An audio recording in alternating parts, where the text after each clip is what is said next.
وَلَقَدْ يَسَّرْنَا الْقُرْآنَ لِلذِّكْرِ فَهَلْ مِن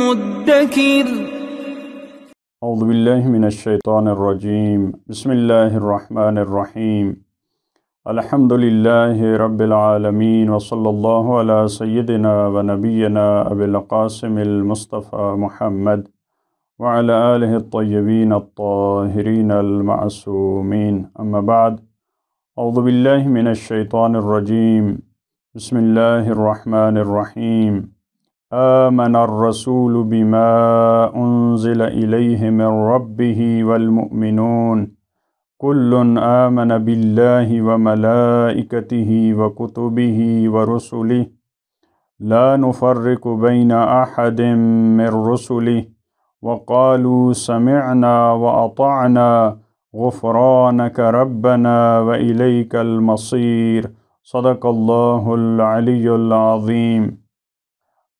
سورہ بقرہ کی آخری آیات میں پروردگار عالم نے نہایت ہی خوبصورت انداز میں اس سورہ کو یا اس دریا کو، ایک سمندر کو کوزے میں بند کیا ہے۔ جب سورہ بقرہ کا آغاز ہو رہا تھا تو وہاں بھی پروردگار عالم نے خدا پہ ایمان لانے کی، خدا کی کتابوں پہ ایمان لانے کی، رسولوں پہ ایمان لانے کی بات کی تھی۔ پھر پورے سورہ میں مختلف افراد کا تذکرہ، وہ جن کو کتاب دی گئی انہوں نے اس کتاب پہ عمل کیا یا نہیں کیا، وہ افراد کتنے گروہ میں تقسیم ہوئے، انبیاء پہ ایمان لانے والے، ان کی بات قبول کرنے والے، ان کا انکار کرنے والے، حق کو چھپانے والے۔ طول تاریخ میں مختلف ان کے جو مصادیق تھے ان کو بیان کیا، ان کے واقعات بیان کرتے کرتے پھر آخر میں اس رسول کے بارے میں اور مومنین کے بارے میں جن پہ یہ قرآن کریم نازل ہوا ان کی کیفیت کو بیان کیا قرآن کریم نے۔ یہاں بھی جس طرح آغاز میں تھا ایمان لانے کا مسئلہ، یؤمنون بالغیب ویقیمون الصلاۃ، پھر اگلی آیت میں فرمایا تھا کہ وہ ایمان لاتے ہیں جو تیری طرف نازل ہوا، جو تجھ سے پہلے نازل ہوا، یعنی رسولوں پہ ان کا ایمان۔ تو یہ نتیجہ کے طور پہ اس سورہ کے آخر میں اب اس نتیجہ کو بیان کیا جا رہا ہے۔ یہ تو بنیادی احکامات تھے جن پہ عمل کرنا چاہیے تھا ایک امت کو، اہل کتاب کو، جن کو کتاب دی گئی، جن کی طرف انبیاء آئے، لیکن انہوں نے اس پہ عمل نہیں کیا۔ لیکن یہ نبی، اس کی امت ان مسائل پہ عمل کرتی ہے۔ یہ جو نازل ہوا ہے اس پہ ایمان رکھتی ہے، اللہ پہ ایمان رکھتی ہے یہ امت، یہ رسولوں پہ ایمان رکھتی ہے، کسی رسول کو نہیں جھٹلاتی۔ جیسے گزشتہ امتوں نے، ان کو کتاب دی گئی تھی، ان کی طرف انبیاء آئے، آپ کا بتایا گیا، لیکن جب آپ نے نبوت کا کہا، اعلان کیا تو انہوں نے قبول نہیں کیا۔ لیکن یہ ساری اچھی خصوصیات اس امت میں اور آپ میں موجود ہیں۔ لہٰذا یہاں پہ فرمایا آمن الرسول بما انزل الیہ من ربہ والمؤمنون، رسول ایمان رکھتا ہے اس چیز پر جو اس کی طرف نازل ہوتا ہے اس کے پروردگار کی طرف سے۔ سب سے پہلا مومن، سب سے پہلا مسلم وہ خود وہ رسول ہوتا ہے، وہ نبی ہوتا ہے جس پہ وہ کتاب نازل ہوتی ہے۔ اگر اس کا اپنا ایمان نہیں ہے تو اس نے لوگوں کو کیسے ایمان کی طرف بلانا ہے؟ لہٰذا وہ خود، وہاں بھی انزل الیک کی بات تھی سورہ بقرہ کے آغاز میں، یہاں بھی انزل الیہ من ربہ، یہ رسول اور والمؤمنون اور مؤمنین، یہ جو تمہاری امت ہے، یہ جو تم پہ ایمان لائے ہیں، یہ ایمان رکھتے ہیں کس چیز پر؟ جو بھی پروردگار عالم کی طرف سے نازل ہوتا ہے، چاہے وہ حضرت موسیٰ پہ نازل ہوا، چاہے حضرت عیسیٰ پہ نازل ہوا، چاہے وہ حضرت ابراہیم، باقی انبیاء پہ، چاہے وہ تمہاری طرف، سب پہ ایمان رکھتے ہیں۔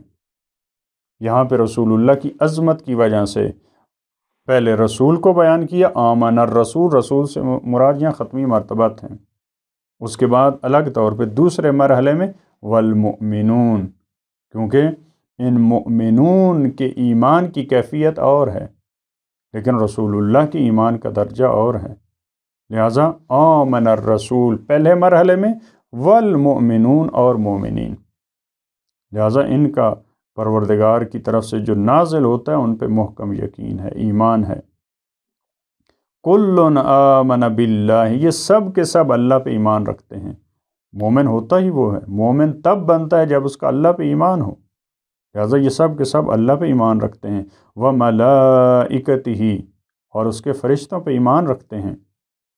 یہ ان کی طرح نہیں ہے جن کا سورہ بقرہ میں تذکرہ گزرا، جو کہتے ہیں کہ ہم ایک فرشتے کی بات مانتے ہیں، دوسرے فرشتے کی بات نہیں مانتے، ہم ایک فرشتے کے دوست ہیں، دوسرے فرشتے کے دشمن ہیں۔ یہ ایسے نہیں ہے، یہ سارے ملائکہ پہ، ملائکہ سب کو شامل ہے، سب فرشتوں پہ ایمان رکھتے ہیں۔ ان کی نظر میں جبرائیل، میکائیل، یہ سب خدا کے نمائندے ہیں۔ وہ کتبی ہی، یہ سب کتابوں پہ ایمان لاتے ہیں۔ یہ ایسا نہیں کہتے کہ ہم قرآن کو نہیں مانیں گے، ہم فقط تورات کو مانتے ہیں۔ یہ ایسا نہیں کہتے کہ ہم فقط قرآن کو مانتے ہیں، انجیل کو نہیں مانتے، البتہ جو اس کے اصلی، جو قرآن کی طرف سے نازل شدہ ہے، یہ تمام کتابوں پہ ایمان رکھتے ہیں۔ وَرُسُلِهِ، اور اس کے رسولوں پہ ایمان رکھتے ہیں، سب رسولوں پہ ان کا ایمان ہے۔ یہ نہیں کہتے کہ ہم حضرت نعوذ باللہ حضرت موسیٰ کو نہیں مانتے، ہم حضرت عیسیٰ کو نہیں مانتے، سب رسولوں پہ ان کا ایمان ہے۔ لا نفرق بین احد من رسلہ، ہم فرق نہیں ڈالتے رسولوں میں سے کسی کے درمیان۔ یہ زبان حال ہے، یہاں پہ اب کالا قالو کچھ بیان نہیں ہوا، یہ انہی مومنین کی زبان حال ہے، انہی کے دل کی کیفیت ہے۔ وہ کیا کہہ رہے ہیں کہ ہم رسولوں میں کسی قسم کا فرق قائل نہیں ہے، البتہ رسولوں کے درجات ہیں، تلک الرسل فضلنا بعضهم علی بعض، یا ایک اور مقام پہ فضلنا بعض النبیین علی بعض، تو ان کی فضیلت ہے، ان کے مراتب ہیں، لیکن فرق نہیں ڈالتے مسلمان کہ ہم حضرت عیسیٰ کی بات کو نہیں مانتے، رسول اللہ کی بات کو مانتے ہیں، حضرت موسیٰ کے اقوال کو نہیں مانتے جو حقیقی ہیں، جن میں تحریف نہیں ہوئی۔ تمام انبیاء وہ ہمارے لیے قابل احترام ہیں، مسلمان ان کی بات کو مانتے ہیں، ان کے الہی احکامات کو مانتے ہیں، کسی قسم کا فرق قائل نہیں ہے۔ وَقَالُوا سَمِعْنَا وَأَطَعْنَا، وہ زبان حال تھی، یہاں پہ زبان قال ہے، یہاں پہ خود گفتگو ہے، کیونکہ قالو کے ساتھ بیان ہوا، اور وہ کہتے ہیں سمعنا وأطعنا، ہم نے سنا اور ہم نے اطاعت کی۔ البتہ یہ خبر نہیں دی جا رہی، فقط یہ کہا جا رہا ہے یعنی ہم سننے کے لیے ان کی بات کو تیار ہیں، ہم اس پہ عمل کے لیے تیار ہیں، ہم اس پہ سننے کے لیے۔ یہاں پہ بھی بتایا جا رہا ہے یہ گزشتہ امتوں کی طرح نہیں ہے، اہل کتاب کی طرح، خصوصاً یہودیوں کی طرح، جو کہتے تھے سمعنا وعصینا، جو کہتے تھے ہم نے سنا اور ہم نے نافرمانی کی۔ ان کے حالات میں یہ بیان کیا قرآن کریم نے، لیکن فرمایا کہ مسلمان اس طرح سے نہیں ہیں، مومنین اس طرح سے نہیں ہیں، یہ کہتے ہیں سمعنا وأطعنا، ہم نے سنا اور ہم نے اطاعت کی۔ غفرانک ربنا، پروردگارہ تیری مغفرت، یعنی تیری مغفرت کے ہم امیدوار ہیں، تیرے غفران کے، تیری پردہ پوشی کے، تیرے ستار العیوب ہونے کی طرف، اس کی طرف ہم محتاج ہیں، اس کی ہمیں امید ہے۔ یہ عام مغفرت ہے، مغفرت عامہ ہے تمام کے لیے۔ غفرانک ربنا وإلیک المصیر، اور تیری طرف ہی بازگشت ہے، یعنی یہ قیامت کی طرف اشارہ ہے، یہ بازگشت کی طرف انسان کا جو عقیدہ ہے اس کی طرف اشارہ فرمایا یہاں پہ، یعنی تو ہی ہمارا۔ دیکھیں ایمان کا یہاں سے آغاز ہوا، آمن الرسول، ایمان سے اگر کچھ خطائیں ہو جاتی ہیں پہلے مرحلے میں تو یہ ہے کہ ہم تجھ پہ ایمان لاتے ہیں، تیرے رسولوں پہ، تیری کتابوں پہ، کسی قسم کا کوئی فرق ہم ان میں قائل نہیں ہیں، لیکن اگر ہم سے خطا سرزد ہو جاتی ہے تو تیری مغفرت کے امیدوار ہیں، تیری طرف باز گشت ہے، یعنی ہمارا قیامت پہ بھی عقیدہ ہے، جو وہاں کہا تھا یؤمنون بالغیب اسی طرح فرمایا تھا وبالآخرۃ ہم یوقنون، تو یہاں بھی خلاصہ کے طور پہ پھر جہاں سے آغاز ہوا تھا سورہ بقرہ کا، وہ جو ابتدائی مطالب تھے، اختتام میں بھی انہی کی طرف اشارہ فرمایا کہ تیری طرف باز گشت ہے، یعنی ہم قیامت پہ بھی عقیدہ رکھتے ہیں۔ پروردگار عالم ہم بھی انہی افراد میں سے شمار ہوں جو اللہ پہ، اس کے رسولوں پہ، اس کی کتابوں پہ، تمام جو دین کے معارف ہے اس پہ ہم بھی عمل کرنے والے اور ایمان رکھنے والے شمار ہوں۔ اللہم صلی علی محمد و آل محمد۔